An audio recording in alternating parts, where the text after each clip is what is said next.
A day in may kabaklaan as a content creator at the age of 22 virgin. Kaya mapapasabi ko na lang na, Gora na tayes!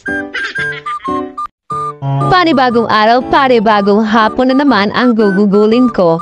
Ngayon ay magpupunta sa aming court dahil magpapalaro na kami ngayong gabi. Sana hindi umulan. Habang hindi pa nagsisimula ang aming palaro, tayo muna ay maglinis. Kasama ko nga pala dito ang isa sa mga iskihidawad namin, si iskihidawad Joshua Quiñones. At pagkatapos naman nga natin dito, tayo naman ay magdadaspan ng tae ng aso.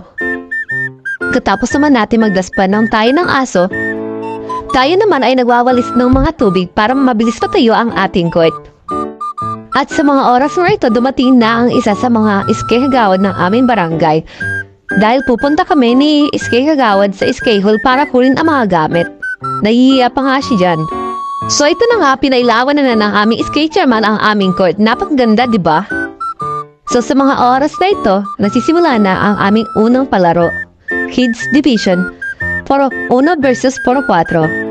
Sa mga oras na ito, panalo ang Puro 1 sa Puro 4 Kids Division ngayong gabi.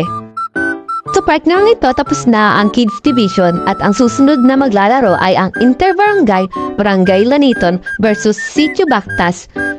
Ngunit hindi na natuloy ang laro ng Interbarangay dahil umulan na sa part na ito. So dahil umulan, tayo naman ay magiinom dahil puspon naman ang palaro namin. O kainuman ko nga pala dito si SK Kagawad at si Barangay Treasurer at si Tata mo, Gerson.